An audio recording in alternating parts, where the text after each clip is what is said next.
Run it. I can't take no loss. I don't even know what it costs. I hit the ground, then it go off. Yeah, hit the ground, then it go off. Yeah, I can't take. What up, everybody? It's the Bains Beers podcast. This is your host, Anand Bains, here today by myself. Unfortunately, we have a snow blizzard going on right now, the day of this recording, and co-host is stuck on Alex Fraser Bridge, city of whatever. Get your shit together, please. And but we still have a very, very, very special guest today. Very happy to have him on the podcast. We've actually it's been in the making for a little bit now. But now I feel like the time is actually right, and it's I think we can get a really good episode here. And just want to thank Thug Pun, Mr. Thug Peasy, for coming on. What up? No worries, man. Thanks for having me here. Let's see where it takes us, Exactly. So let's just start it off with and give a little background about yourself, who you are, just for the people who are unknown. Yeah. Pretty much Canadian born. Got the name Thug from my homies from back in the day. Gambled a bit, got in a lot of scraps and shit like that. We used to roll in packs, wear all black and shit, and I used to be one of the leaders back in the day. Mm-hmm. And so from there, people would be like, you're so thugged out, you're so thugged out. And then when I got into freestyle rap when I was in grade 11 going into 12, I started freestyling and at house parties and shit. And then I was like, you know what? I got to give myself a name. And then Tupac, he'd always be like thug. In tracks, I loved it when he said that shit. Mm-hmm. But I knew I wasn't a NIGGA, never getting goals accomplished. That's what it stands for. I knew I was Punjabi. So I was like, I'm a thug. Let's put that short for Punjabi at the end, and Thug Pun, and then, that was established. That's my stage name. It's got a bit of a deep meaning, which the acronym for Thug Pun is to heal us grounded people under negativity. So it's got some real shit behind it, something you can stand by, and that's pretty much from there. It was just freestyle rap and just trying to get known. Just grinding and hustling on the streets, house parties, clubs, doing all that, you know what I mean? And slowly kind of injected the virus, and it just grew. So how was that experience for you living this rap/street lifestyle, in your opinion? And what were some of the challenges you face, and what was kind of like was the glamorous side there too with it? I have a burning passion for this shit. So to me, most of it's been very enjoyable. Mm-hmm. The work ethic behind it just comes naturally. Mm-hmm. I never got into it for money. Yeah. Didn't matter to me, man. I could be 80 years old and I have a cane in my hand, and if my soul wants to bust a freestyle at that time, I'll fucking rip one out at that point. Mm-hmm. You know what I mean? So it's never been about that, and it's just I have a drive and a passion for it. Obstacles, I would say, the only thing that blings out in my head as an obstacle would be when I used to go to the clubs, freestyle and sell albums. Mm-hmm. Sometimes there was a few occasions where people wanted to beat the shit out of me because I had approached them accidentally a couple of times in the club. You're having a few drinks. You don't know. It's just 500-600 people in the club, right? Exactly. So they wanted to go at it, and I would challenge one on 5 against them all. Nobody ever fucking stepped to me, right? They saw some shit in my eyes. Maybe they didn't want to go down. Even on two occasions, I had guns pulled out on me in the club. Not in the club, outside in the parking lot. Yeah. But it didn't go anywhere because I just said, you know what, if you want to pull the trigger, this is something I am willing to die for. And it never went there. That would be the only obstacle, but I mean, that still was a fearless thing to me. I didn't give a fuck because I bleed this shit and this is what I love to do, right? So other than that, it's a journey I've enjoyed, taking it one step at a time and slowly climbing the mountain. I feel like I still have a long ways to go and climb, right? But I mean, I've been able to, with the blessing of the man upstairs, establish my name through the underground without using TV and radio and needing any media where you got to go down and bow down to them because they're doing something for you. Or in the same thing, they can't demise your character because they didn't build it. Yeah, just going back a little bit to your childhood. So what kind of experience, what kind of kid were you always in this and always think I'm going to be a rapper like this and that? Or was it something that changed over time? What was your kind of experience, and how did it lean into that, and how did it go over time? That's actually a good question, bro, because I think in in terms of being raised by parents, like Punjabi parents. Yeah. My upbringing was a lot different from whereas a lot of my homies that were coming up with when we were kids, children to teenagers. Yeah. My dad, when I was a little kid, was in jail in Ocala. He did about 6 years. He murdered somebody. And so I didn't have a pops. And when I used to go visit him in jail, I didn't know who he was because I was only a couple years old. Yeah, you're young. I would be afraid of the man because my mom told me you'd bawl your eyes out. You didn't want to go near him. And it would break his heart, too, because he's sitting there locked up and can't raise his child. And then, like there was he was pretty G'd out, very, very strict. At times I seen weapons. I seen a lot of gangster shit. I seen violence, where not him with anybody in the family, but anybody opposing or fucking around with the family. So, and then there was things that I went through where, I was showing fucking straps with bullets and all that shit growing up as kids because my dad and their whole crew is very Khalistani. Yeah. Very fundamental, friendless. Right? Yeah. So I came up.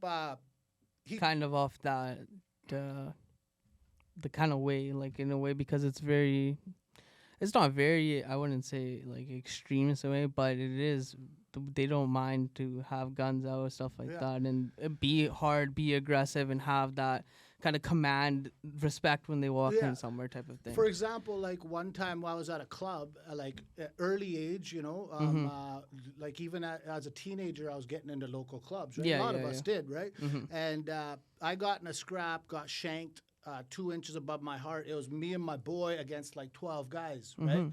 I had a bit of a swollen eye. Yeah. Anyways, I woke up the next day, mom and dad making roti. I walk into the kitchen and they look at me. They're like, "What happened to you?" And I'm like, "Oh, I got jumped yesterday, but I didn't go down. I mean, I scrapped back. We fucking knocked out a few guys." And then all they had to say was, "Muh benga kara ke aa gaya, bezti kara ke aa gaya." And then I went back and I got each and every one of those motherfuckers one by one.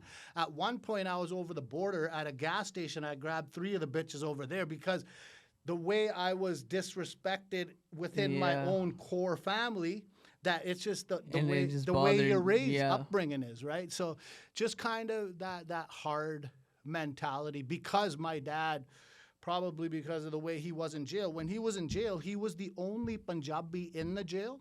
And there was one other Oriental guy. Pretty much the rest of the guys were Hell's Angels.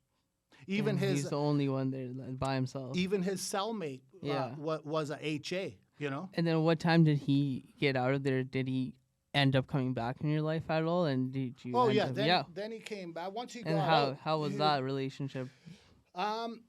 It was always like a tough love. Love, you know? Never told you he loved you too much. Not your friend. No, fuck no, not your friend. Trying to like raise you with fear and intimidation that you don't go outside the line of what he wants you to do. Yeah. And if you do, he can get pretty mean and fucking crazy. And that was just his only way he kind of knew. And I don't fucking blame him for that.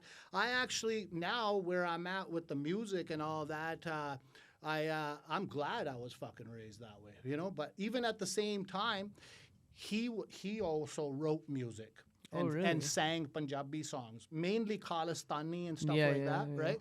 But like he's very good at writing deep lyrics, Punjabi.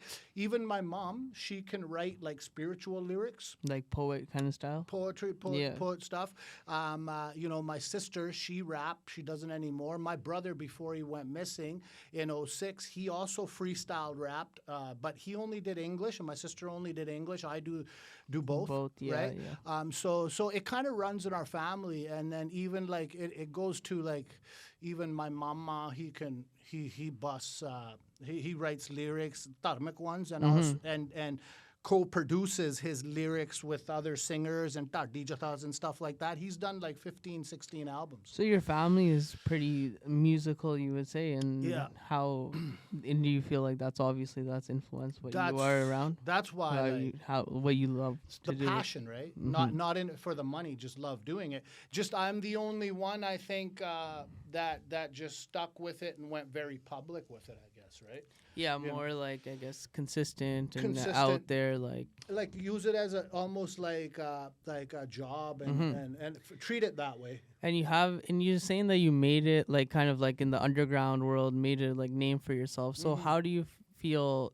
Do you feel like you don't need that kind of radio play and you don't need that news to kind of get somewhere in this game? It could be good now if somebody wanted to pick it up, but I'll tell you one thing, I ain't gonna ask anybody to play my shit for me. I don't even give a fuck to go to a DJ to play my shit, because I look at it like wherever I get, I'm happy with it. Yeah. You know, everybody in my family who never made it public, they still died with a smile. They still burned the passion for music. They were still fine. Nothing was like, nothing over here for me is any crazy better than them, but just the fact that I'm a public figure and known, but I created that for myself. Yeah. Right? So if somebody were to willingly want to come to me and say like, yo, man, you know, we can help you out. We can play.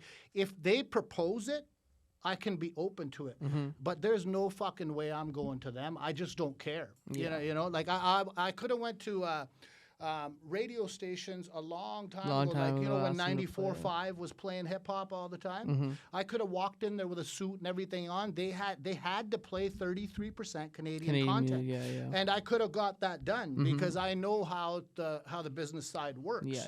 Right? I'm an entrepreneur myself, and I understand if I put on a suit and tie, walk in there, and have a pleasant meeting with somebody, it can open some doors. But I didn't give a shit to do it. You know what I mean? That could have been easily done. Makes sense. Yeah. So speaking a little bit more on your family, you were saying that your brother went missing in 2006. So you want to speak a little bit on that, like, kind of situation and how that's affected you in your life? Yeah, fuck, that was... Because I've seen a little bit on social media as well and a few of your posts as well. That's why I bring it up. And so I'm just a little bit curious about the story, maybe for the viewers and someone who hasn't heard. Yeah, what I recently just learned about my brother, he went missing March 30th.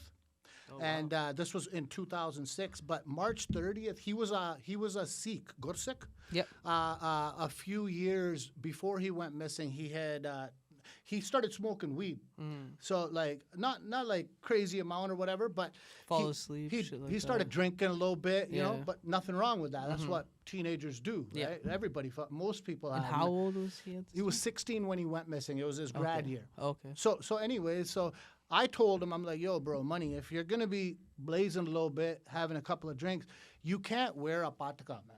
You can't sit there and support the look of Khalsa, right? And then go and blaze up. I'm like, go if you get through the phase, then you can grow the hair back, wear the patka. It's disrespectful. And sorry, he agreed. I don't mean to interrupt, but how old were you at this time when you were saying this stuff?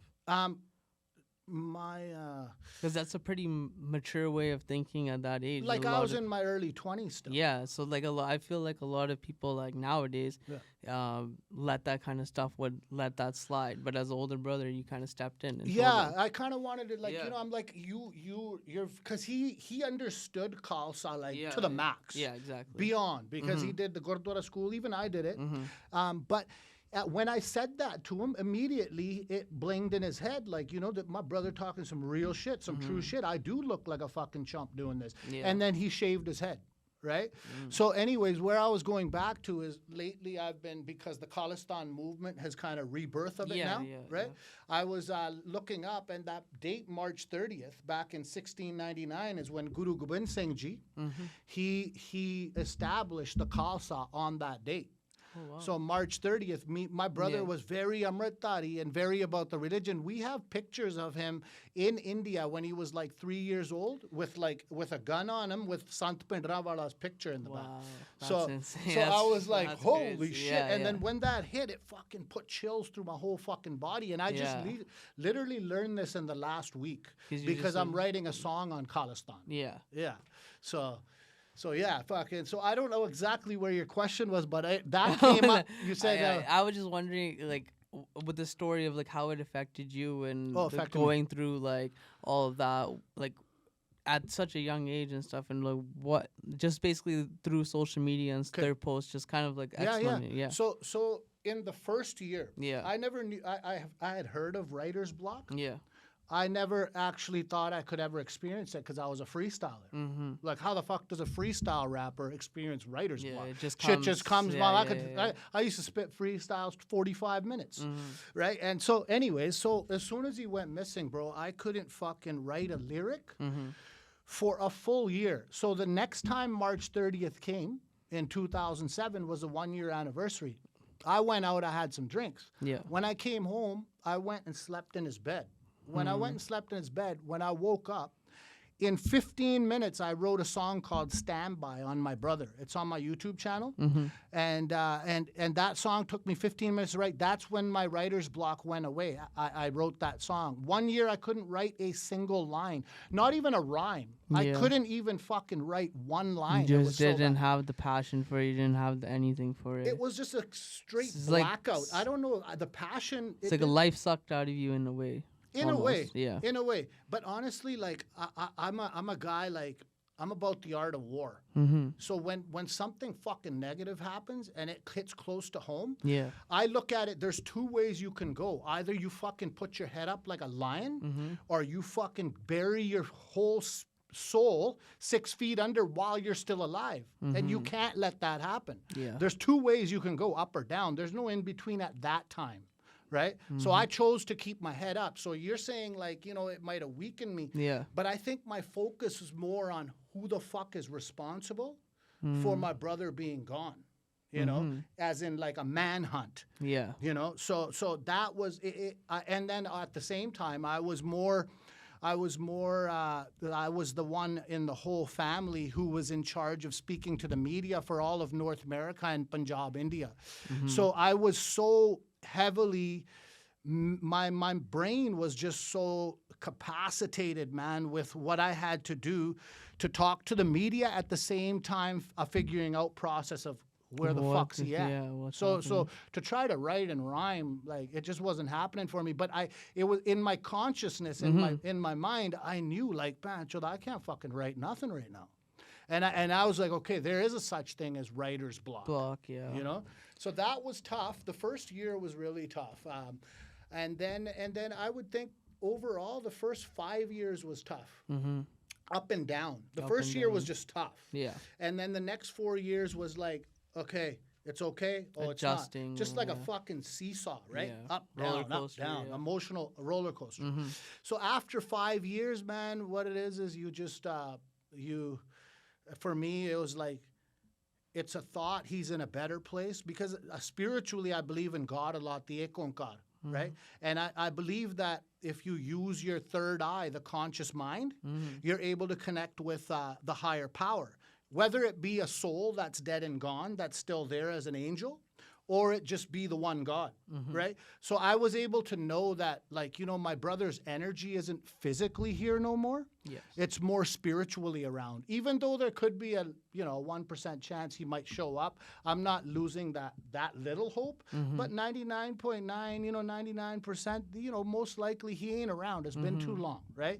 Even I knew that, bro. People will think I'm fucking crazy. I knew it in the first weekend because he spiritually came to me and walked to me while I was awake in my third eye consciousness and looked at me, smirked, shook his head, and told me that he fucked up, but he's good. It's okay. Don't worry. You ain't gonna find me. Yeah. Wow. Yeah. But people. I mean, I believe that because I know people have stories like that. I feel like a lot, and it's just some things that you can't explain. You can't explain. Because I feel like everybody's been through some life situation or some point in their life where either maybe they asked for something and then it came or something like that, or anything like that. Yeah. You can't explain how it goes on. But man, that's crazy. That's a crazy story, and that's insane that you to go through that with your whole entire family. Yeah, still going through it, right? Yeah, to this day, because you're still saying that you hold on to that 1%, but you'll always probably hold on to that 1%. Yeah, well, there's no closure either, right? Yeah. Yeah, and it is what it is. Like, I don't give a fuck who did what. It's not even about that no more. But the amazing thing is, since he's been gone, the angel I have above me that's got my back to the fucking fullest, like no other has ever had my back. No gang could have my fucking back like my brother has my back. He is there to take me out of any negative situation. Bang, put me here. Wherever it takes me while I'm here in the physical form, as long as I know I have his spiritual energy inside of me, I'm fucking untouchable. I keep my mental very strong, right? And I feel him inside of me. As I'm chatting with you, I'm feeling him come in and out of me. His energy, his 100%, you know? Wow, that's amazing to hear. Yeah, So what are some things that you do outside of the music and outside of like your family life? Is there anything that in particular? Workout. You do a lot of work, a lot of gym stuff. I'm into physique right now. Yeah. I'm actually Are you doing any competitions? No, none of that. Nothing. I'm a brand ambassador for Popeye supplements. Oh god. Yeah, okay, so nice. that is that speaks for my physique a bit, and then it also speaks for the heavy marketing I've done for myself. Yeah. Whereas I bring in a lot of customers for them, right? So that I do, like I try to eat right, just stick to around 10 to 12% body fat, which is healthy for staying away from having enough for flus, viruses, to fight all that type of shit. So I'm into health a lot. And you like to fight that stuff without the vaccine. Oh fuck. the pandemic, brother. Yeah. You know what I mean? Yeah. What are your thoughts on that? I mean, I'm not saying if you want to talk about I'm not saying if I'm vaxxed or not vaxxed. Yeah. No, but just the general thoughts. What now, like after society has gone out and got vaccinated and done the right thing, quote unquote, to keep other people safe. Yeah. We have facts from Pfizer. Yeah. That they didn't test it on one human before they put it out. When they went to federal court or the high courts in the U.S., they asked to release the documents 75 years from now. Motherfucker, that's shady right there. The fucking judge goes to him, you don't got 75 years. Everybody you inject is going to be dead by then. They won't be able to come after you. So we're giving you 10 months. So now they've released documents saying they didn't test them. And there's facts that prove that it doesn't protect you from anybody else. And there's no evidence saying that it protects you any more than it does if you're not vaxxed. So I'm not saying if I'm vaxxed or not vaxxed. I don't want to pick sides. All I'm saying is if you got vaxxed, right, don't be so stuck up that you have to take that side now. Yeah. And that's all, and you keep yourself segregated and separated from people who are unvaxxed and create this stupid war that the government wants you to be. They want you to fight. That's why they create, But do you feel like it's kind of swinging the other way now? It is. In a way, that now all these fucking same people that were saying this shit are looking like, oh shit, you guys maybe were right. Bro, 2022, right, is the trip twos. It's an angelic year. And this year, when the truckers fucking did their convoy, that was looked at like the spotlight from the whole world. Yeah. Right? And now I feel that started the awakening, right? People started to wake up. Especially in this country. And around the world. Around the world, because it was actually a global thing around the world. Yeah, it was all over the world. But in Canada especially, like, our government literally thought we were a bunch of fucking idiots and we would never question nothing. But Canadians aren't that way. I don't know if they are over the border in the U.S. Like, they're just asleep and they don't give a fuck and they don't question nothing. They just do whatever their government says to do. But the bottom line with Canadians are they do question things. They do their own homework. And maybe they didn't do it at that time because the government put all of us into like extreme fear and panic. Yeah. And under fear and panic, you're controllable. So then what they did was they gave us some fucking option. Like, you can't go to a restaurant. You can't go, let's say, for example, to go watch your son's hockey game or your son, That's crazy, to go. Yeah. So they're giving us ultimatums either to get vaxxed or not. And most parents went and got vaxxed because they could have lost their jobs and they needed to supply food for their fucking kids. Same situations here. Like, if you don't get vaxxed, you're gonna lose your job. You can't come to work anymore. Yeah. So that's coercion, bro. That's jail time. Yeah. That's jail time for whoever coerced you. Even if it was your MD, Trudeau telling you you're fucking... put that guy in jail, please. Yeah, he deserves punishment, please, right? Dan. Or step the fuck down. You know what I If mean? I could, I would. You know, like I'm not saying like, you know, like I voted him in. Yeah, me too. And the reason for that is because of his father and what the Punjabi community wanted you to do. He did great things by immigrating a lot of our Punjabis I here, don't think right? I'd ever vote for him again. But he has changed and his script has flipped over the last 3 years. Right, 3-4 years, he's become a whole different person. It almost seems like he's being controlled by somebody. Just about to say that. And I don't want to sit here and say who, because the bottom line is I don't have the facts, right? But, I mean, But we know, No, we can see he's our leader. we can speculate. He's our leader. Yeah. We knew how he was in his first term. Yeah. And we know how he's, you know, complete shift in character Yeah. turned into something totally different in his second sitting, Mm-hmm. right? We know that much. Yeah. And what does that? Did someone blackmail you with something? Yep. Does someone own you now or something like that? There's somebody I don't want to. telling I you don't what want to to put in say. groups. Well, who it's could be, somebody right? is probably controlling them and what Yeah. to say. Or And is why? there- How come every single time all these politicians they vote on the same shit, but then they disagree each other on social media? Or is somebody buying your pocket, right? Yeah. So when Trump came in, right, he never went to fucking school for politics. He won, and they were raging because a guy, everybody else doing 10, 12 years, you know, to become fucking leaders Harvard, of the world, right? this, Harvard, fucking this, Harvard, Princeton, that. that. And also when he got in, Yeah. he told you like it is, Mm-hmm. but he was the most hated by media, fucking talk shows. They were all slamming him, you know, putting him to the ground. Mm-hmm. But another reason why is because you can't buy a billionaire's pocket. You can't tell him what to do and put $100 million in his pocket, put $50 million in his pocket, put $20 million as off it to go a certain direction. He's sitting, kiss my ass, get the fuck out of my face. I'm gonna be me. You ain't controlling me. You know what just like I'm telling you about, like on a small, way smaller scale, that Yeah. I don't give a fuck about radio and TV and media. Labels. They can't control my narrative. I control my narrative.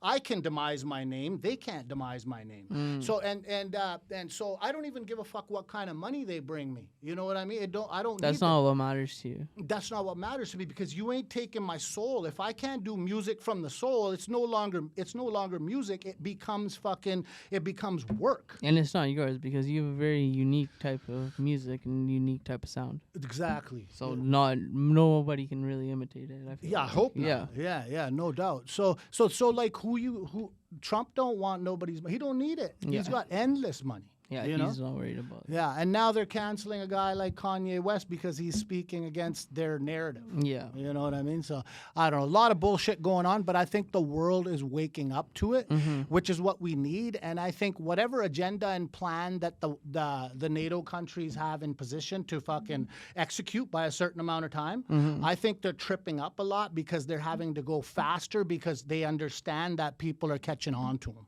in a lot of ways. We can leave it at that. Yeah. Right? So Do you feel like you get support from the Punjabi community? I felt like when I first started, the support came from everybody but the Punjabi community.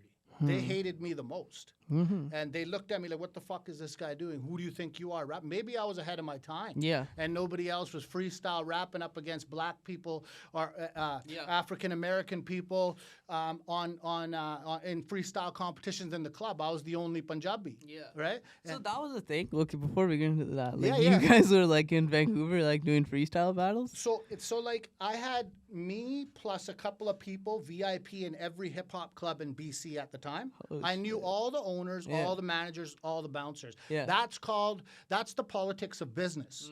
So once you lock that down, then they give you the key to come into their club and sell albums and make money and take their drink money. Oh. So I was able to do that. So at all these hip hop clubs, there was DJs that would do freestyle competitions. They were called 60-second vocal flexes. You know, shout out Alibaba. He created the 60-second vocal flex here. Oh, okay. And so a lot of the DJs were under him, and they were the mains at all these different hip hop clubs. So when I used to come in, even if it wasn't a night where they were doing a freestyle competition, I would come in at about 10:30 p.m., you know, just to get a feel of the scene, and then I would be busting like 100, 200 freestyles just on the floor to sell albums and make money. I was netting anywhere from $150, $300 cash a night in like a 4-hour party session. Yeah, just right? hammered people, fucking you know, looking and in. drinking Oh, myself, yeah. right? Having a great time and meeting people from all over the world. I Yeah. didn't realize how many fucking tourists Connections, came here. yeah, a lot of You know, tourists came in. yeah, from the border. Anyways, yeah, so it was a thing, and I would go up, and it would be competitions against, like, I would be the only Punjabi, and sometimes there would be a random white guy in there, right? But mainly it would be blacks, Yeah. because this was when there wasn't many other people out of that ethnicity rapping, yeah. right? But I was doing it. And I was doing it freestyle. I wasn't even putting it on albums yet. I was doing it off the top of my head. And I don't know what people had against me, but my own kind did not like it. Okay, they came haters. last. Yeah. They support me now, but I still have my biggest haters in my own ethnicity. That's what I was wanting to get into. I wanted to ask, like, do you feel like, because sometimes you're like, I was gonna say from the vaccine, like some of your videos go viral, WhatsApp viral. You probably obviously know that yourself. Yeah. Do you ever feel like, okay, sometimes my own community is like kind of trolling me in a way? 100%. But you know what? Does that bother me? Fuck no. Because you know what? All they're doing is they're. Because I've always been curious about this. So who they are to me, they're public relations. That's who they are. In my sector, they're in Thuggish Records Incorporated. They're part of my public relations agenda. Yep. Okay. What they're doing for me is marketing me. Because you can't demise the name Thug. Yeah. No matter what the fuck you say about me, you can't demise Thug. The only way Thug can be demised if I become a fucking pedophile or a rapist, and that shit ain't happening. Okay? That can demise any character. But besides that, no matter what the fuck you say about me, without your bullshit facts, right? Just dumbass accusations and jokes. You know your name is good. All they're doing is escalating the name. So they're public relations. They're marketing for me, but I don't cut them a paycheck. Yeah. It's that simple. Makes sense. I told AK Amazing that. He goes, what do you say to people when I'm making fun of you when you first Yeah, you know, yeah, but me and him are good now. He's a great guy, amazing guy. Yeah. But the first thing he asked me, he's like, yo, man, you know how many times I was trying to make fun of you in videos and shit, right? Yeah. I'm like, yeah. He's like, what did you used to tell people? I said, you work in my PR department. Yeah, exactly. And you know, you work for free, and I don't pay you a paycheck. He's like, get the fuck out. Publicity is all good. All publicity is good publicity. It's good, especially if you go by Thug. Yeah, you go by, and that name is out there, and that I feel like you're very confident in who you are yourself. That kind of stuff doesn't affect you. No, it doesn't. It actually, like, sometimes I'll look at it and I'll be like, you know, or even like funny yourself probably. Oh yeah, I laugh like now, about like as you're like probably like,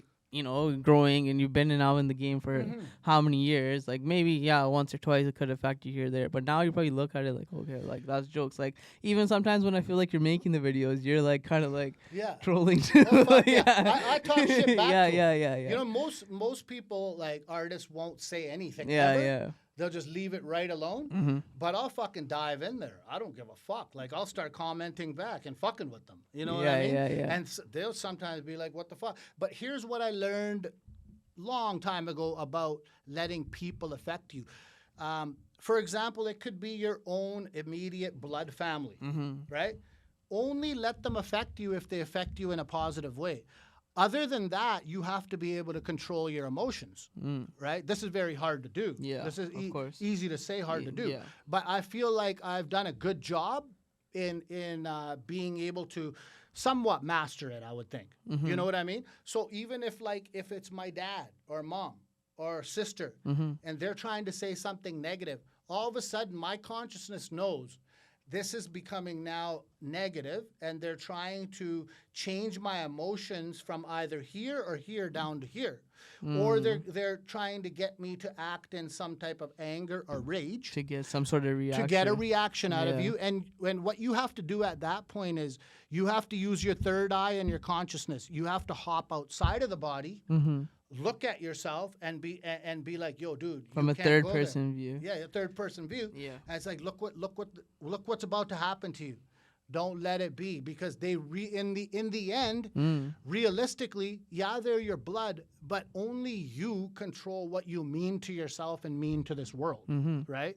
So you gotta kind of know that. That's very tough to do in a situation where somebody fuels anger into you, because you know they say oh, he acted in the heat of the moment. Yeah. In the heat of the moment. Right? Because it's just how you react right away. And then, like, you can get angry about something. And even though you can't be at fault from the beginning, it's about how you react and you're at fault. Yeah. Yeah. It's not about, like, say, like, how I always use this example, like, for people who watch football. When you watch football, is when you get a personal foul. Yeah. Like, if, say, I give this guy a love tap and the other guy fucking smacks me in the face, no doubt, he's getting the flag. 100%. I'm not getting the flag, even though I started it. Yeah. So I got a story for that. Yeah. So I was in high school. I was playing point guard, right? And we were playing in a tournament. We were playing a team called Brookswood. And I took the guard into the low post. He starts fucking elbowing me. We're up 30 on him, right? Yeah. He starts elbowing me in the post, and then fucking he tries to trip me. And then my coach is like, yo, go to the top, reset the offense. So as I'm going to the top, he comes and trips me, right? And I almost hit my face first, but I stopped in a push-up position, got back up, looked at him. I'm like, what the fuck was that for? I said to him, out loud, very loud. Everybody in the gym heard me. And he looked at me and he smirked and smiled. I hit him with a left cross in the temple, knocked him the fuck right out, okay? And then his dad jumped from the stands, came at me, and supposedly he had a black belt in karate. And he came at me, and I fucking manned up in high school against him. I'm like, bring it. By then, my whole team was behind me, and a rumble was about to break out. The ref's fucking in my face. He's like, get the fuck out of here. You're out of the gym. You have to leave the fucking property, right? That was when Tupac's Hit 'Em Up just came up. It came out. I was listening to his. I was listening to Hit 'Em Up all the way to the fucking game. Okay, I shit you not. I had it on repeat. So, man, my fucking brain was jacked already, right? And it just came out? Yeah, I can't even imagine. It just came out, bro. Like, he's all fucking ramming on Biggie, and I'm like fucking trying to get the song brainwashed in my head. And anyway, so this guy's knocked out. All this commotion happens. As they calm it down, they tell me to go to the change room, get changed. I go to the change room, get changed. About 15 minutes later, I come out. They're still looking at the guy. He's just starting to open his eyes, and they're showing him fingers and telling him to count and tell him how much fingers they're holding up. And I walked out of the gym and left. The next day at school, I had a cop there, my principal there, and like the school cop there. And they were gonna charge me with my dad there. Charge me with assault causing bodily harm. To the dad too, but you didn't get to the kid. Because they're like he went to the hospital yesterday. He's got a 3rd-degree concussion to the brain, right? And he's out of basketball for 2 months. And then my dad. Well, I mean, he was down by 30 anyway. Yeah, or they go the ultimatum. You choose to be kicked off the team. Right. So my dad's like, fucking, he's done time for murder. No, he said, don't take the charge, because he's got a charge. He can't go to the states. And shit. Take the charge. No, he goes to the cop and the principal. Yeah, he's like, don't. He's like, fuck you guys. He goes, when I watch the Chicago Bulls play, he goes, Rodman gets that reaction out of fucking 3 guys a game, right? It's the heat of the moment. You know what I mean? Exactly. And so he tripped on him, but he's like, listen, my son kicked him off the basketball team, but we ain't fucking taking no charge. So he got me up and he took me, and I'm like, holy fuck, my dad had my side for once. Right? But as soon as we got outside, he fucking reamed me out for doing it. Right? But anyways, that's the heat of the moment. Yeah, right? Exactly. Yeah. But that's a pretty crazy ultimatum. Like, just leave the team or you get a charge. Well, we were 3rd in the second in the province. So it was pretty big at the same. It was huge, yeah. So what was, like, basketball? Like, actually, I wanted to ask, so what was, like, because I mean, obviously, I'm younger. Like, I don't fucking, I listened to Hit 'Em Up just as, like, growing up. Like, I wasn't even alive then, right? Yeah. And so what was, like, the landscape? Like, what was life like that during that time? Like, was it all just, like, everybody just, like, in, like, a different type of mindset? Because when you hear that song, Tupac and Biggie. Yeah. So or, like, how was it out here? Like, with that, did it affect we here? were West Coast, right? Yeah. So we were Pac. All of us were Pac. We like Biggie. We would listen to all this shit. But as soon as Pac said, fuck Biggie, right? You know, fuck Bad Boy as a staff record label and as a motherfucking crew. And if you want to be down with Bad Boy, fuck you too, right? So we were like, fuck these motherfuckers, right? So we joined that side because West Side till we died, right? And then so it was that way where, like, almost like real people who followed hip hop just boycotted Biggie for that time. But now, like, Biggie's fucking amazing. Yeah, he's still got a futuristic rap flow. Yeah, right? he does. Like but in the end, if I gotta pick Biggie or Pac, I'm going with Pac fucking hands down all day, taking a bullet for him. You know, because Pac educated me. You know, Pac put way more shit out that I could relate to and felt like to me like he was one of my best friends when he passed away, and it impacted my soul like as if I lost a family member. Biggie didn't do that to me. Yeah. You know what I mean? Biggie was more club and Yeah, he and was that more type of the shit. vibe, like, you know, you just want to listen to it when you're just, you know, In a good mood. But it's like Tupac had that lyricism, had those lyrics that Uplifting. hit you hard, like even the deep ones as well. Yeah. Yeah. I became a fan of Pac actually when he put the song up, Keep Your Head Up. And that was for single mothers and shit. Yep. You know, and I was like, you know what? Fucking out of all the rap I heard and all this guy is the biggest banda. The reason he's the biggest banda is he's not sitting there in this song talking about himself, not talking about how many homies he's got, how tough he is. All he's trying to do is elevate women who are single mothers and struggling out there on the streets, on the verge of going homeless. Because it's such a common thing at that time. At that time, it's homelessness. Well, I mean, it's still a It's- common it's, thing. It's yeah, probably to this more day. common today Today, after yeah, the yeah, pandemic yeah. than it's ever been, homelessness, right? Yeah, but I mean, single mothers, and that song, it hit me. It hits, yeah, I know. And then I listened to everything else, Tupac. And then I was like, holy shit, man, this guy's got a lot of things that I can relate to. You know, like just many things he's talking about on all different levels. And then when you're down and out, his music just uplifts you, right? That's why he's the GOAT. You said you were gonna make a song on Khalistan, right? Yeah. So yeah. what are your thoughts on that? What made you want to? Is it because your dad's into that, or is it just on your own kind It's of just thing? on my own. My Yeah. dad's into it, but maybe that's a reason why my mind and soul's been focused on it. And what are just your overall thoughts on it now? Because I feel like it's so weird to say. Like a year ago when we did a Instagram live with somebody from the UK, Shamsher Singh. He's with the Sikh Youth Foundation there, okay. right? Yeah. And we talked about Khalistan and everything like that. And even saying the word then, it just was like, it almost had like Yeah. a like a Censorship. it's like it feels like you were saying like the wrong word or something in a way. Which I think Is fucking wrong. It's pathetic. wrong. It's Well, yeah. pathetic. So the fact that we did that, I felt was so interesting because now, what I just watched the other day, Harjinder Thin's asking our premier, one of our, sorry, not our premier, our one of our prime minister candidates about Khalistan. Okay. And asking him what do you think about Sikh sovereignty, etc. Yeah. Blah blah blah. Yeah. So what are your thoughts on it? Because I feel like it's becoming more of a household thing to talk about and have open discussion about. So the question is, if the police force is here to keep the peace, Yeah. why are they strapped up with weapons? Just like they're asking us, media in India is asking us, ਤੁਸੀਂ ਗੰਨਾ ਕਾਤੇ ਕੋਲ ਰੱਖੀਆਂ ਆ ਜੇ ਤੁਸੀਂ ਤੁਹਾਡਾ culture is about peace, right? And simple, fucking, why do the police have it? Why does the army have weapons? They're here to keep the peace, right? Yeah. And so are we. So here's the way I look at it. Our middle name is Singh. Singh means lion. Yep. We're the king of the jungle. The lion don't roar or fucking damage anybody unless he's feeling jeopardized or needs to go out to the jungle and feed for his kids and get food and whatever needs to be. We are lions too, but we're calm lions. That's what we are. We're calm until you cross a fucking line. Then we will use our swords, we will use our guns, and force and violence is necessary when your whole culture is being threatened to extinction. Right? This is what's happening. Right now, you got the Punjab police force under fucking that little bastard fucking Bhagwant Mann. Yeah, dirty fucker. Motherfucker, right? Yeah, he's turned into comedy, right? And so they're going and searching our homes in the Bains of Punjab and basically taking away all the weapons. No matter what they're finding, even if they find a fucking 7-inch blade, they're taking it. The same shit they're doing in Canada. They're doing that here because they feel threatened of something. They are now. This is the start of oppressing us, right?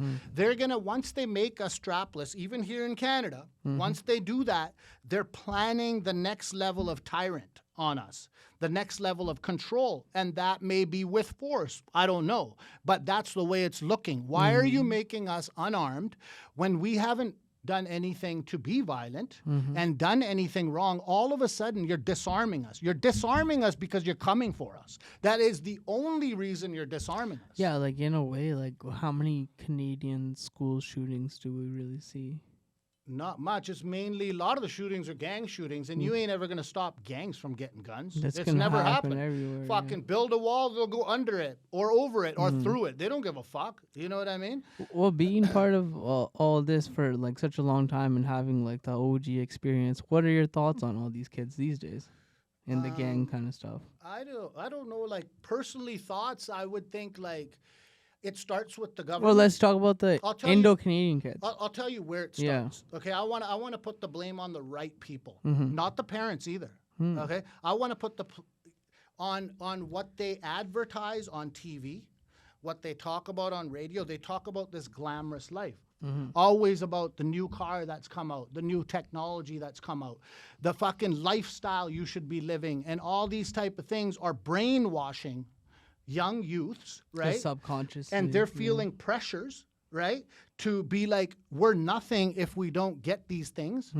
And they don't know the process of at a teenage year when they're getting recruited possibly into a gang. They don't fucking understand the process of like, I could get an education, maybe be an entrepreneur, open a business, have endless money by the age of 30, and then buy everything I fucking want, right? They don't know that process. They're not thinking because they're about not that. taught that process. They ain't even taught how to fucking write a check, bro. You know what I mean? They're not even taught that. They're not how to. They don't teach you how to manage accounts. They don't teach you how to do none of that crap. They just teach you a bunch of fucking garbage. Formulas and shit. Yeah, you need to know Yeah. addition, subtraction, multiplication, division. You need to be able to read and write to process information and put out information, right? So if you learn those things, then you need to know sufficient ways of making money, all different ways. Your social economics, skills, right? Yeah, different things. yeah. So those type of things. So we are so indulged with a material world, right? It's all about material. Everything is fucking about material. So who do you blame for that? It's the government. The way I look at it, it's the heads of the states. It's all the leaders, what they're allowing to be put out there.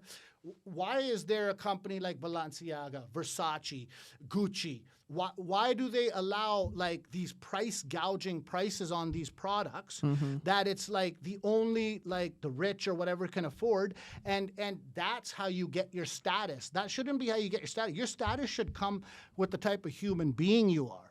So then your parents, they're pressured to supply these things, and the household they got to supply the roof and all these things. So sometimes in the way economy is today, gas pricing for groceries, fucking $15 for a motherfucking watermelon, right? So they're working 2 jobs just to be able to eat and raise a roof. They don't have time to raise those kids, and it's not their fault. So it's like kind of instead go for a quick fix. Exactly. So how do I get it, right? And then a guy comes along. I don't know. It doesn't even have to be a gang member. He gives you access to making easy money, tells you can make a certain amount per month. I don't know what the number is, right? But that number is a lot larger than a guy getting a job at Tim Hortons or even working at a fucking bank. No, I've been there when you get the same offer when it's like I was working at Save On Foods for fucking $11.10 an hour, and then it's the same thing you get at a party and somebody asks you, hey, like, do you want to do for 10K a month? In your head, you're like, holy fuck, I'm making $11 an hour. But it was just always just like, it depends. Also, I do feel the government part, but it also, I feel like, does play a little bit in how you're raised in a way, too. It does. And I feel like I got lucky in a way that my mom stayed at home. So there you go. And that just made it so weird. You didn't have the fucking choice. Yeah, but what if she had to work? It wouldn't be your then parents' fault. you never know. It's it not wouldn't your be their parents' fault. So I see where I never really thought about the perspective to take it all the way to the government side, because usually when we have the discussion, it's the parents. There's the number one blame. Oh, they're gonna blame the parents. Yeah. Oh yeah, we need to chat with the parents. Yeah. No, fucking you have like a I never thought about it. You have 15 police officers in a fucking room saying, "Oh, we welcome like people's parents who have children that are in gangs come to this meeting and we're going to discuss what you motherfuckers are doing wrong. No, man. Why don't you guys have the same meeting with the heads of the states? And be like, you know what? Why is it so tough to make a living in a first world country like Canada? Why isn't minimum wage actually what minimum wage is supposed to be? Minimum wage should get you a basement or something. It should get you groceries. It should get you transit. You should be able to live and eat off minimum wage. That's what the fucking point of minimum wage is. But you can barely get a roof over your head with minimum wage. Tim Hortons bagel. And who do you blame for that? Do you blame the gangsters for that, or do you blame the fucking government for that? I blame the people at the top. They got to do a better job in making things economically reasonable in our fucking like society, right? Otherwise it will never end. There's always everybody's gonna. The more it becomes hard to afford, the more you're gonna see people joining gangs. Yeah. The more you're gonna see people dying, more you're going to see innocent people caught in the crossfire. It's never going to end because you're making it impossible to survive. So when a human being goes into survival mode, they'll kill to eat. Because before there was like society and order, we had to kill to eat. Those are primal instincts. That's it, right? So if you suffocate us financially, you fucking don't, like, going back to the $15 for a fucking watermelon. What the fuck is that? You want to eat healthy, it's like double the price. You know what I mean? But go eat garbage. You know, because they're trying to kill you. Cancer, right? Obesity, heart attacks. Yeah. All that shit, right? So I always like, where's the root of the problem? The root of the problem's at the top. That's it. I don't blame the parents. Fuck. God bless the parents. They're trying. Well, because look what the fuck they went through themselves, man. Probably 100 times worse than whatever the kids are going through, if anything. And it is the influence. I feel like it is. Do you feel like hip hop and stuff influences as well too, though, in a way, or do you feel like that's a little bit different because it's art in a way? I think hip hop ain't ever. No fucking rap songs made me want to kill anybody. I think.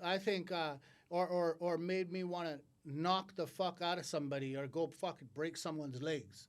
What made me think maybe towards some violence is when somebody crossed me morally, something that I believe in, they're stepping over the lines. Yeah. That's it, right? Like I can't blame music for that, right? Music is motivation in a lot of ways. Music, I don't know, might have motivated people to kill people or whatever, but don't get me wrong. When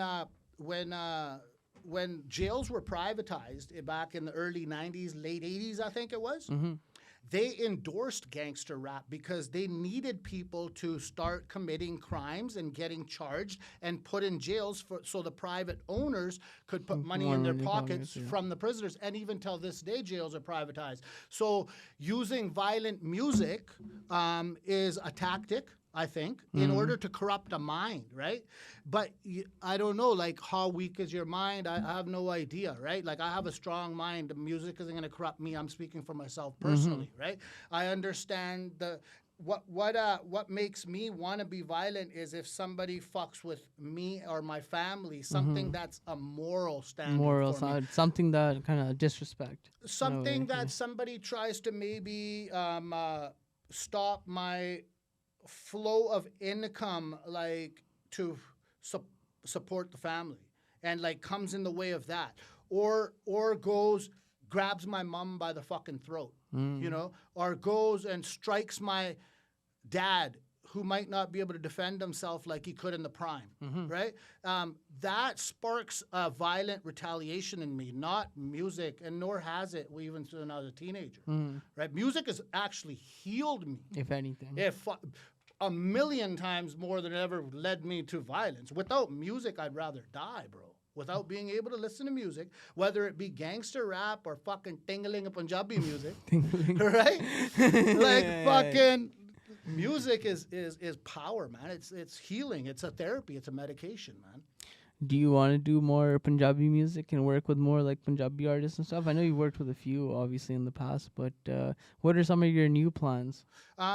A lot of what I like to do is just independent stuff. Yeah. And I'll do Punjabi and English. And then like sometimes there'll be a full Punjabi song. Sometimes it'll be full English. Sometimes there'll be a little touch of a remix, like a little bit of Punjabi, a little bit of English, like I was showing you earlier. Yeah, something like that. So like, whereas you were like, oh, there's a Punjabi song. I'm like, no, that's the only Punjabi part. Yeah, the rest yeah, goes yeah, all yeah, English, yeah. right? So yeah, so that's just my I have a lot to fucking give. I feel good. I'm almost 7 years sober. So like, Oh yeah, let's talk a little bit about that. Like, how's that journey been for you, and how was your life before, when you were doing the partying, when you're doing the drinking, when you're doing everything, compared to your life now sober? I feel that it was when I was partying, drinking, hanging out, experiencing life was just as important as my sobriety is now, right? Because if I didn't experience those things, I might have a midlife crisis, which ain't gonna happen now. There's no fucking way. Because you're I mental. went out and like, you know, if you're in the music rap industry and shit like that, if you ain't ever gone out and partied, what kind of rap life you ever even live anyways? Yeah, because you're always in Vegas too, right? I always I've see been to you Vegas there. over 40 times, right? Yeah, Vegas, every time I touch down, it's like I'm home. You know, yeah, it feels good. A lot of liveliness there, a lot of good energy. You know, like a lot of hip hop culture there, right? West Coast still. Right? So what were some of your fun, like maybe what's a crazy kind of story from that type of time in your life? One time I did 11 nights there. Wow. I went up for a stag, and then I stayed there. I did 4 nights, barely slept, probably slept like 3 hours a night. And then that crew took off. Another couple of homies flew up, and I did another 4 nights. And I took 1 night off drinking while those 4 nights happened, because it was too much. Yeah. Like whatever, party favors everything. It was just giver, fucking nonstop, right? Yeah. And then that fucking crew left. That was 8 nights in now. Then I switched hotels. I was staying at Flamingo, and then these other cats they flew up, and they were staying at Mandalay Bay in the fucking the villas.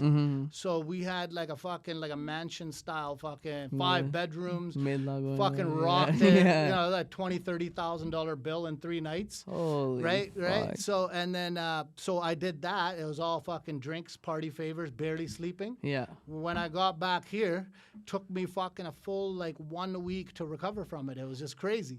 Damn. And you know, like strip clubs, fucking the whole works nonstop, man. Just like really living the life. The devil's heaven. The devil's. And so what was the exact turning point that made you like, okay, I might be sober now? Was it like a night that you just got way too fucking fucked up? Because I feel like sometimes that happens. Sometimes. Puke in your sleep, something like that. Yeah, or just puke your guts Yeah, up. yeah. No, for me, it was 2 weeks from the day I said, fuck it, I'm not drinking for the next 2 weeks. I don't know if you ever heard my song called Rotten Apples, Fuck the Police.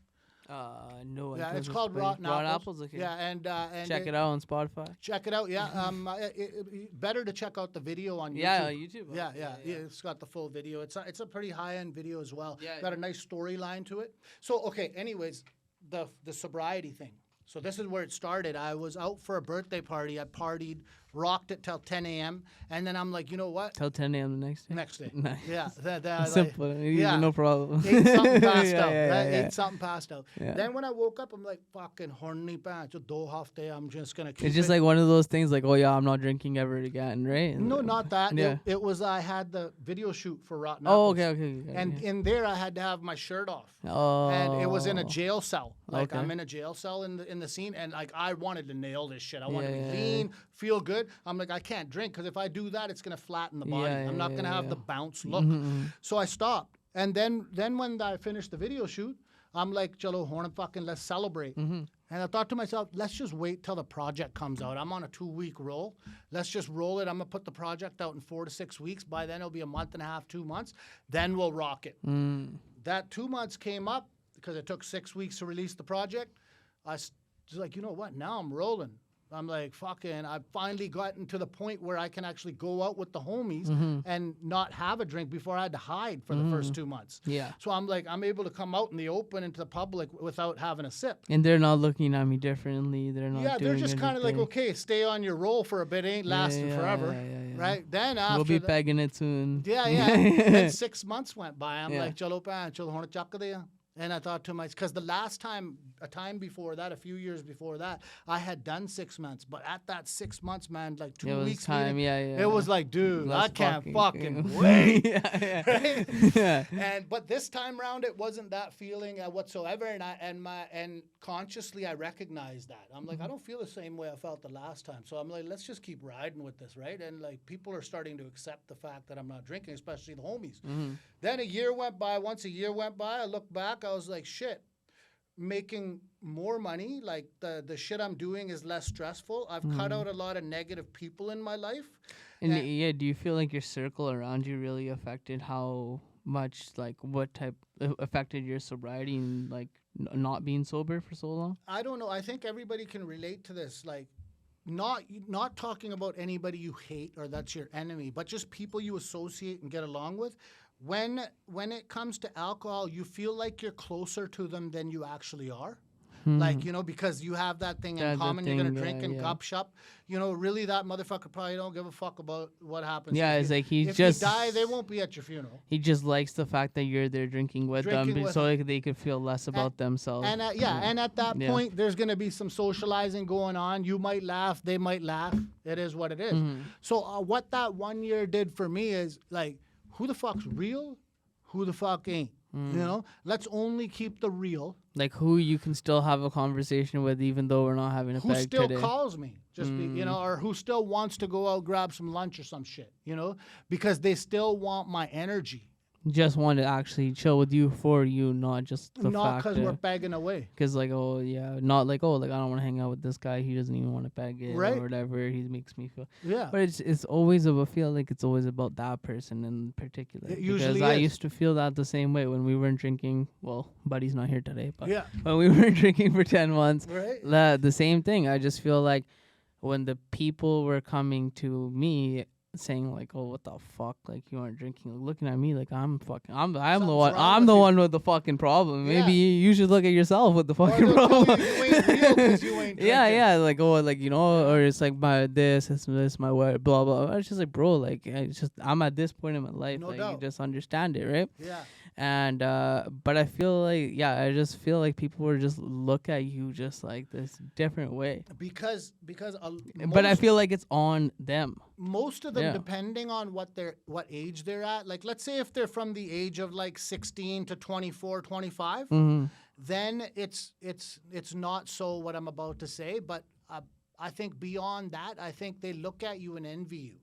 They look at like, fuck. Like, let's bring this guy down to our level because we wish we can quit. We can't fucking do this. This shit is very hard to do. Because as you're getting older, these guys who are drinking from 16 to 24, when you're getting to, let's say even 16 to 26, right? When you're getting to 27, when you're getting 28, your body starts slowing down. And you start doing this. And you start realizing, like, okay, from 16 to 27, I was drinking every single fucking weekend. No doubt. And now I'm at 27, and I can't stop drinking every weekend. No. And that's how it turns into a problem in our society, in our culture and society. I drank Bacardi. Yeah. Minimum of half a Mickey, which was from Sunday to Thursday. Guaranteed half a Mickey. On the weekends, it would be double that or double the Mickey to almost a 2-6. Yeah, whatever the night is kind of thing. Whatever it takes, there's no limit. Like sometimes you're getting hammered, sometimes like... For 13 years straight, 13 years, every day I drank hard liquor. But in that 13 years, I got pneumonia for 1 week. I still tried to drink. It wouldn't go down. So in that 13 years, I had the 1 week break because I got pneumonia. Other than that, I drank every motherfucking day. So it's like nobody can come tell me now like about a midlife crisis or like what I've been there, done that, seen it. Bro, I'll tell you one thing. In a conscious mind, 7 years sober, I don't even care like if I leave this earth. I have no fear of death leaving. Like I have more of a fear of being handicapped. Or living in that sense, or living in extreme amount of pain or some shit. I'd rather take a bullet to my head and be gone while I'm healthy. Yeah, you know what I mean. Yeah, I see what you mean. Yeah. Because I'm you don't want to suffer. I don't want to suffer, but I'm also very spiritually inclined with the man upstairs. Where it's like, when your time is gone, it's written for you anyway. And you never really die, bro. All you do is exit the body. Yeah. And the body dies. The body is not... Your physical form is... Yeah. It's not... Your physical form isn't you. It's just you own the physical. Correct. And so you take care of the physical. So you try to live for as long as you can at an elevated level, right? Before the decline happens. Exactly. Your physical will still leave and disintegrate into this earth, even if all your organs are 100%. It's still keeping time, and it's still going into the... Yeah. Okay, but the great thing about that is if you die of no ailments in your organs, you lived quite optimally. Optimally, yeah. Through your life. You know what I mean? So we don't really die, so there's no need to be scared of it. You have to more look at it like, in the end, it's going to be an event that you're going to experience for the first time. Yeah. And when you leave that body, you're going to stand there and look at it because it got so unhealthy and you knew it was past recovery. This is without accidental death, right? This is with old age death. Yeah. Right? You're going to look at that body and you're going to be like, you know what? Thank God I'm out of that body, man. That body was never going to come back. Now I have no pain, and now I'm free. We don't know where you go after that, but I don't believe you ever die. I believe there's the next chapter, right? And so that's the way I look at it. So, like, what's there to really fear, right? Yeah, and especially in speaking in our own religion, too, and that's exactly what you're preaching right now. Yeah.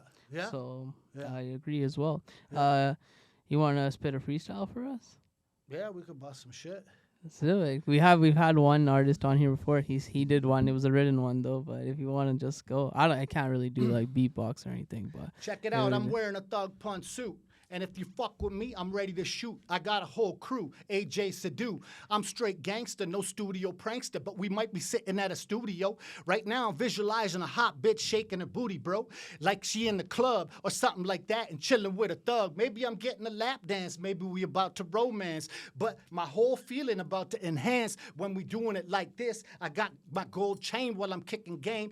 Around my neck, Thug Pun, give respect. No, I ain't done. I used to sip rum. Now I'm 7 years sober. Motherfucker, it's over, cause I'm still in my prime. Prime time like Dion. I'm coming at you one time. Motherfucker, it's the NFL. I'll give you hell before you see heaven. Coming at you one time. Open for God like 7-Eleven. It's a freestyle rhyme. I'm ahead of my time. No Punjabi can do it like I can. I'm the motherfucking man. I got a gangster plan. I'm so organized. I come with a surprise. They don't know my next move. I come with a groove.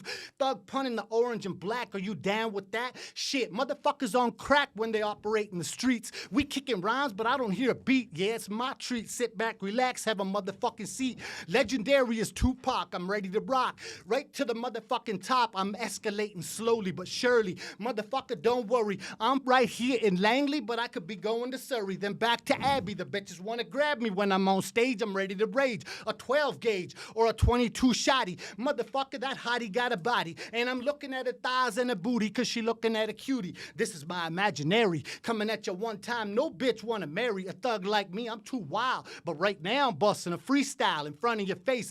Bought the jar the Wabi race. I don't know how long I've been going for. Maybe 2 minutes I've been all up in it. You know the Canucks? I don't give a fuck. I'm an Oilers fan. I do this shit because I can. Damn, they ain't ever won a cup. That kind of sucks. I call them the Kasucks and the motherfucking Kafucks. Now, I don't mean to down you because you a true homie. Coming at you one time, all these bitches can blow me. If they want to be my enemy and come against me and be on the other side of the line, it's Thug Pun right here busting a freestyle rhyme. Fuck. Yeah, let's go. I was off the dome, too. Fuck, what else? Let's go. That's what I do, right? Awesome. Dan, what are you saying, man? That was awesome, man. I loved it. That's how I sell albums, bro. You know? That was sick. That was Thanks, a man. sweet, what do you call that? Like flow state. Oh, okay. Yeah, you're just in like a flow. Yeah. Yeah, I don't even know. Honestly, Yeah, you probably don't. It probably just goes. And I then- don't even like. I recall the only thing I recall now is talking about your Canuck jersey because that was the last thing I said, right? Yeah, and I remember you were talking about that. Other than that, I don't really have a recollection of it. Sorry, yeah, and you were talking about the NFL too. Okay, well. yeah. Said a little something about that. So yeah. you freestyle. So, but then you said you sell albums as well. So how does that process work in terms of freestyling in the club, and then you got albums like Yeah. you're recording this stuff? How does that work? This is how I started, bro. So I cut my first album, and then I printed up 1,000 copies at a time. And with that, each album cost me about, I think, $1.70 to about $1.90. And I would wear cargo pants when I went in the club. So right by my thighs, I would have 4 albums on one side, 4 on the other, 2 in the back pocket right, back pocket left, another 2. So that gave me 12 albums just walking around the club. And I had a trunk full of albums. I would go inside, do what I just did for you, approaching like different cliques and crews, one by one, so it was really personal. I would ask them what they want me to rap about. You know, like give me about 4 or 5 different things. Like the TikTokers do nowadays, like be like, "Yo, give me a word," and then or something I guess. like that. And then Yeah, like, yeah, I give same me a shit. topic, and then give go me from a there. topic, right? Yeah. The craziest one I heard was about space. Yeah. Or like rap about space. And I fucking really didn't pay attention in Yeah, science, yeah. but I knew a few of the fucking names of the planets, so I fucking laced it. Yeah. But that was the most fucked up one. That's just someone trying to challenge you, and Yeah. But that's how I did it. So I would I would do like about 60 seconds, 2 minutes, and I would talk about the things they want me to talk about, and so if it didn't get an album sale, it might have got me a double. You know, and I would have chilled and socialized with them, but they never forgot Thug Pun after that, no matter what, because it was so personal. You know, Do you what always I mean? try to leave an impact on them? Always. And I believe that each and every person I approached in that manner of a freestyle, they never fucking forgot me. You know, that was the way of doing it without social media, right? Yeah. So when social media came around, I was like, holy shit, you can sit on your couch and do this shit?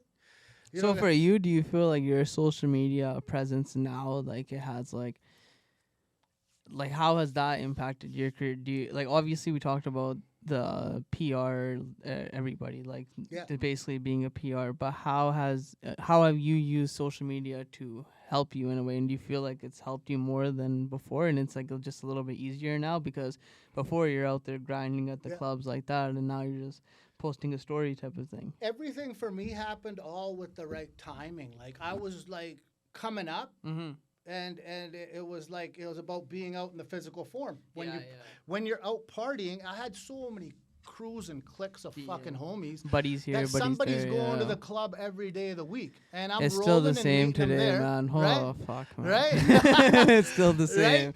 Right? So I was like, you know what, if I go hang with my boys and every 15, 20 minutes come back, have a drink with them, I might in that 15, 20 minutes, I might have anywhere from 25 to $50 in my pocket when I come back. So I would just do that. And for me, it was just fun, man. It was fucking just enjoying being able to, party, make a quick buck, and then make a quick still buck, and not have to and get your stuff out there, which is the most important thing. not have to have a job either. When you're making $150 to $300 cash per night, you don't need to work. Yeah. And you're working 6 nights a week, but you're only working anywhere from 2 to 4 hours a night. But at the same time, you're having a couple of drinks while you're driving. I don't want to promote drinking and driving, but I did it. I did it there. I did it back to the club. You know what I mean? And but fucking, and then at the club, you're socializing with women. Yeah. You know, you're having a good time. And how else are you gonna sell the album? No shit, right? They're giving you the testosterone. Yeah, you're like, to go fucking sweetheart, push the album. I'm a fucking rapper. Yeah. And you never know where that gets you. They're like, want to see my mixtape? Yeah. Exactly. Show her the mixtape in the back of the club. Yeah. No, but that's the thing, right? So I was able to do it while I'm having a good time. Yeah. And you're drinking, so you're kind of numb to any To stress that it and might then cause. if you have social anxiety, no such thing as that. Not when Did you're you ever find that difference? Because I feel like, back to the sobriety thing, I feel like a lot of people have problems, let's say anything, businessmen here, real estate agents, this and that. They have a lot of business meetings and everything's over a drink type of thing. Do you ever feel your social side of things once you went sober? I know you said the first year was hard, but what about in business or just everyday environments with that? Because you were drinking every single day, So right? taking it back to elementary school, in grade 6, I had a goatee. Yes. And I started going to high school parties and dances. Holy shit. Sober, though. I didn't drink till I got into grade 12. So I was sober at like 6 to 11, 5 years of me being at parties, dances, sober. Yeah. So when I quit, I thought to myself, like, I didn't need this shit back in the day. I used to talk to girls, make friends, do all this shit sober. Yeah. You know what I mean? So the only reason I started it was just to explore on that end and be like, okay, everybody around me's fucking drinking. Let's see what this does to me. The one thing it opened up, though, the drinking, was the freestyling. As soon as I started sipping, I go to the. I was always good in poetry. Yeah. Very good. Aced it all the time.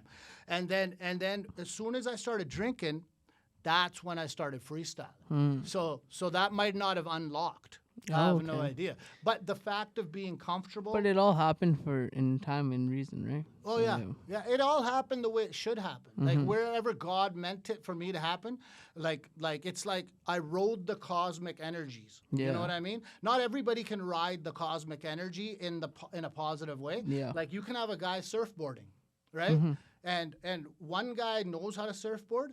The other guy is just going to get sunk up by the wave. Yeah, exactly. The other guy is going to ride it for like 2-3 miles till he hits shore. You know what I mean? He knows how to pick up the energy and ride the energy.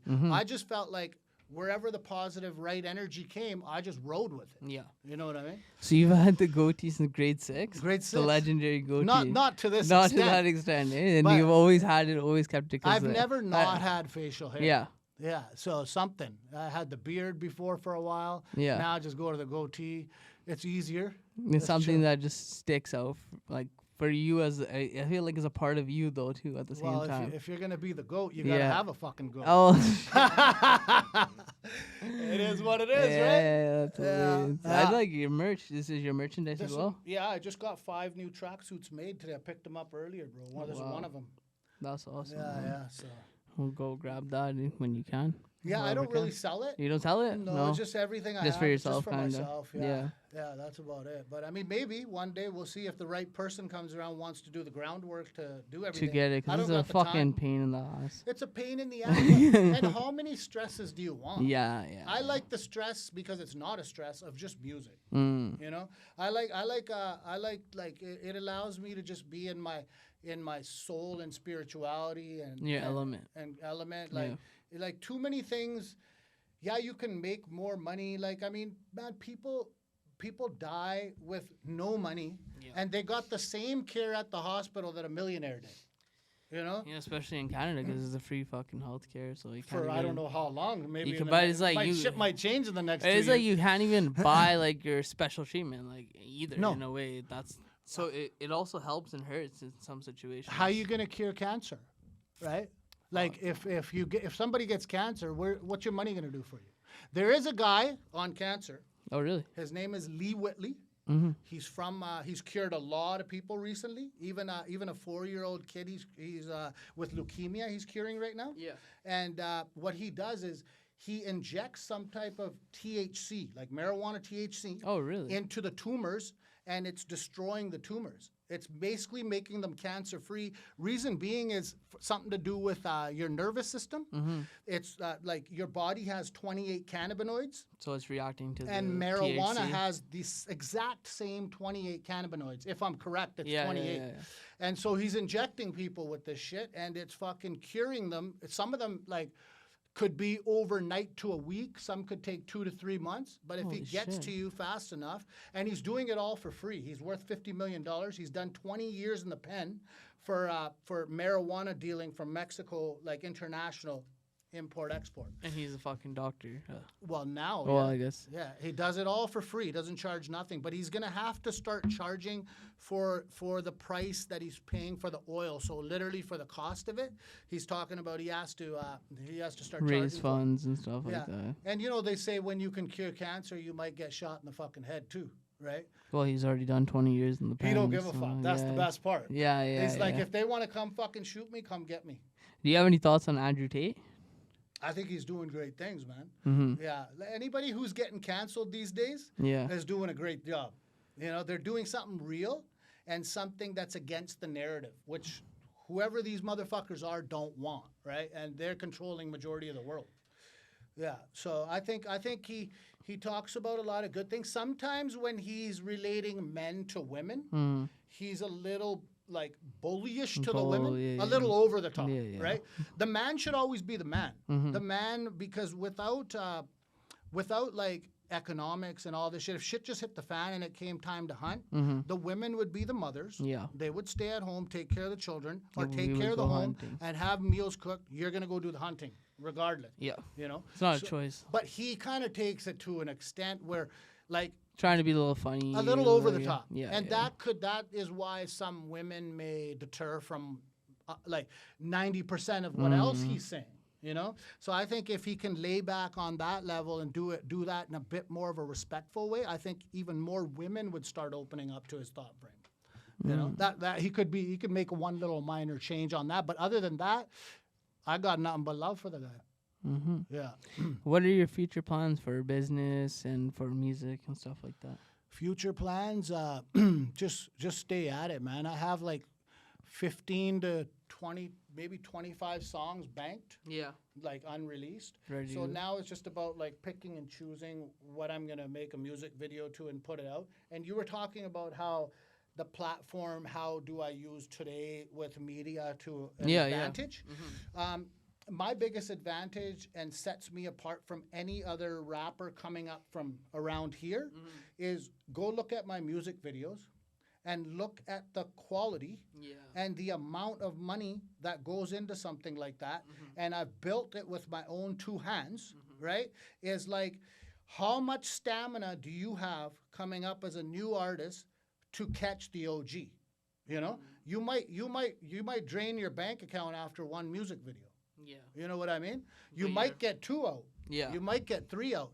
And by then, you're going to get a girlfriend that gets your ass so fucking whipped, you ain't going to be allowed out the door. How you going to get through all these obstacles? This is facts, this yeah. is so the people that are out there Yeah. are can at least go like, yo, man, I wanna engage more with Thug Pun than me trusting anybody else out there, because I got LeBron James longevity.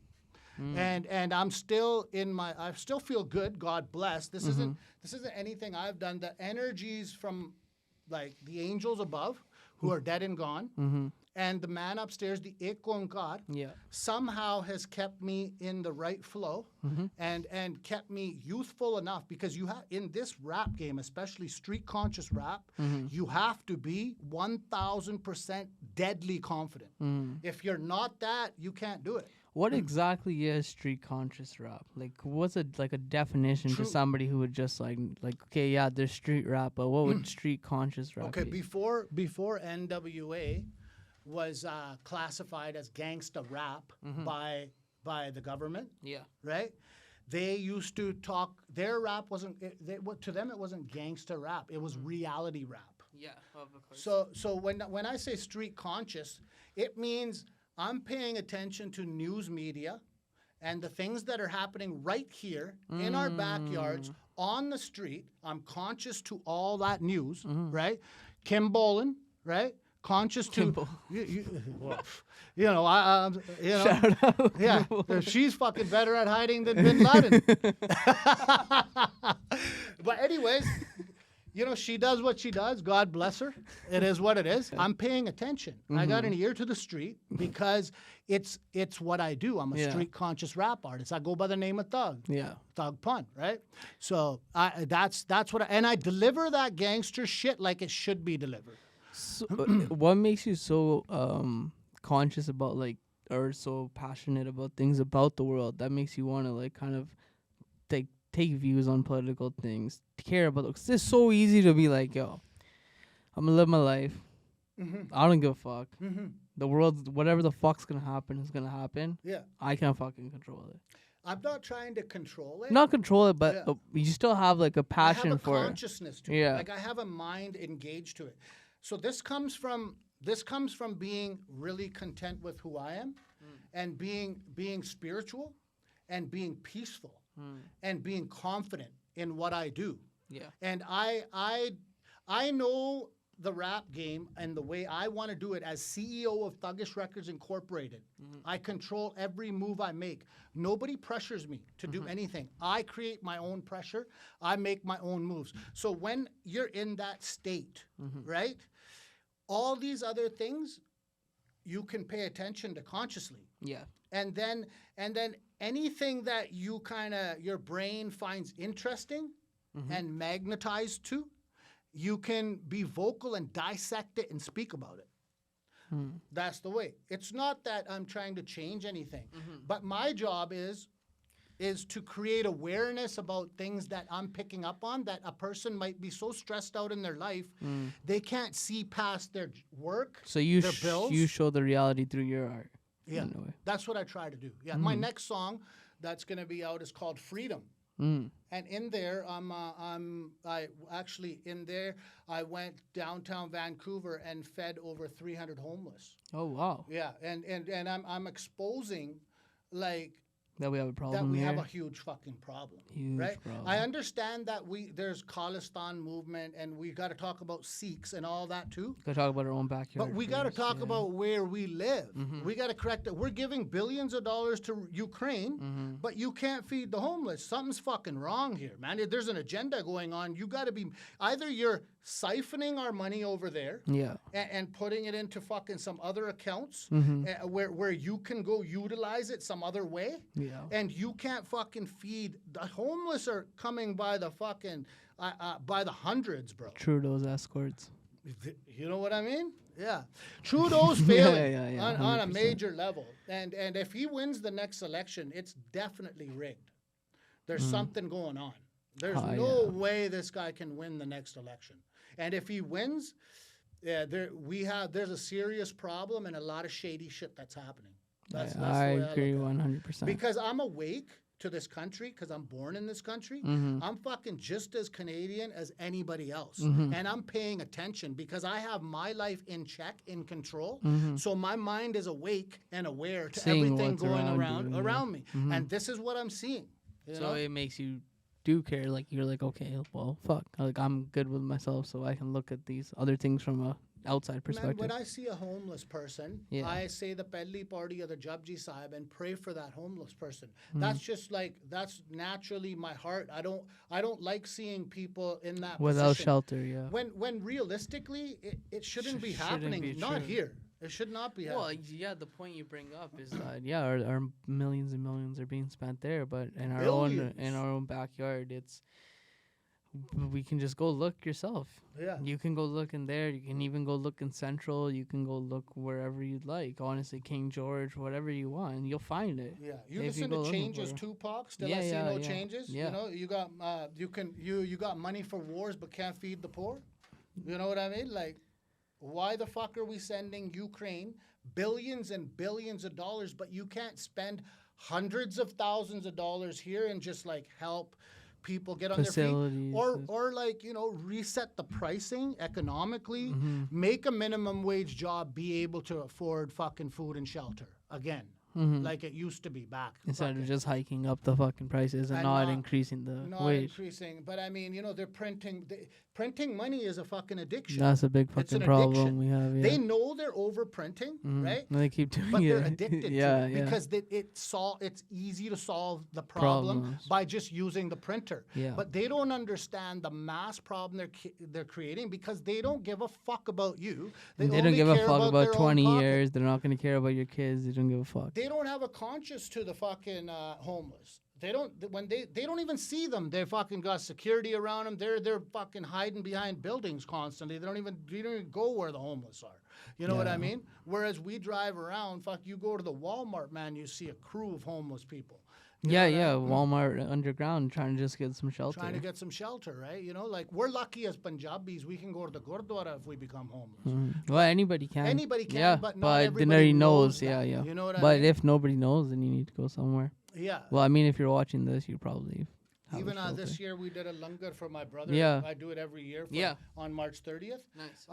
Even then, me and my uncle did it together, and we, prepared food for, between the two of us, about 150 homeless, just whatever we could do, right? And then we had somebody just take it out to them, right? So I just whatever you can do, but it's really not our job to do it. You know what I mean?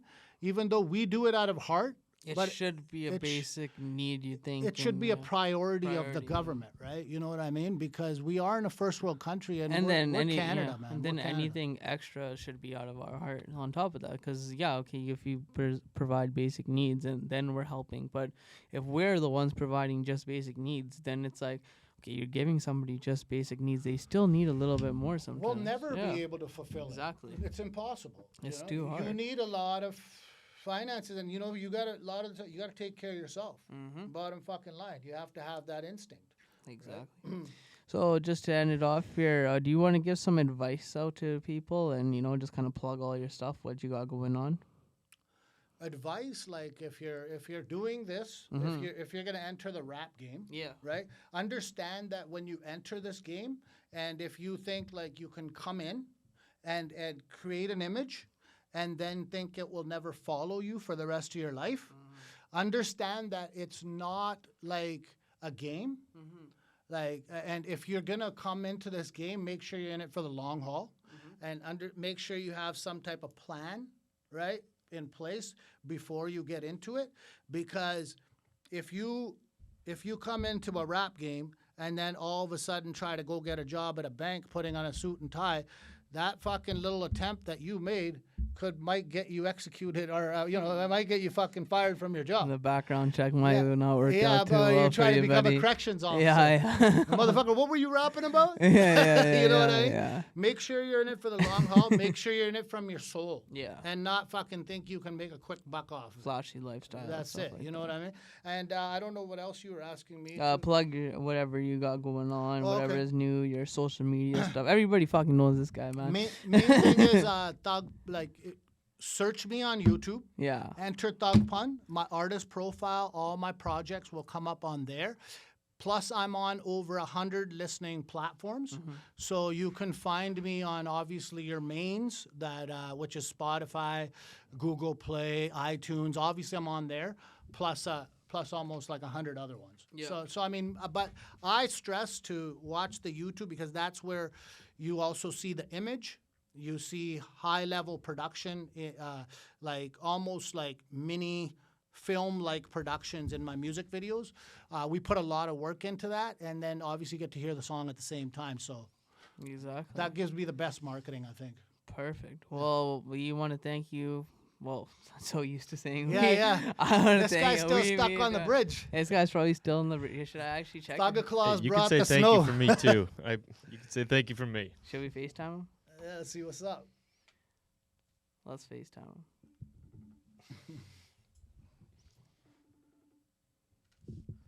Pick up. This guy's a fucker. Oh. Yo, what up? You're on the pod, yo.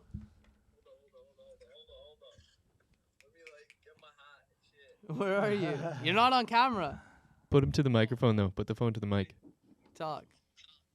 Yo, bro, I we got wait. someone who wants to meet you. Yo, bro, we waiting, man. We haven't even started yet. I've had like my third coffee trying to keep my social Yo, they're going. still on the bridge. Holy fuck. Yo, everyone. I called Alex Fraser. Thugger Claus brought the snow. Thugger Claus brought the snow, man. Say something. We just wrapped up, yo. How was it? Say something to the fans. We're wrapping up. Yo, I hope the Bains and Beers squad loved that podcast. I hope, they enjoyed what Thug Pun had to bring. Rowdy to us. freestyle. Appreciate Thug Pun. Yeah. Yeah, you're gonna love it. I dissed that weak ass jersey he's Yeah, wearing. yeah, he doesn't like him either, don't worry. He's gonna be on your side. He's an Oilers fan, yo. I thought it was like a Kirk McLean jersey. When I Yeah, first saw yeah. it. Okay, all right, bro. Good talking to you. I'll call you after. Peace. All right. Good shit, bro. That was awesome. Thank you so much for coming on. We appreciate it a lot. It was a long time overdue. Obviously, we got another one with the boy here, yeah, we'll and get some but next I time. mean, I enjoyed the conversation a lot. I answered a lot of the questions I just wanted to know myself personally, and yeah, I enjoyed the conversation. Learned a lot about you, and appreciate you coming thanks, on. brother. I Thank appreciate you you very having much. me, and I like the way where you were directing the conversation. A lot of it on some real shit. That's what I'm about, and I enjoyed talking about it. Thank you. I appreciate it. So we're the Bains and Beers podcast. Oh, and thank you, Dan, as well, as always. And we're the Bains and Beers podcast, and we're out.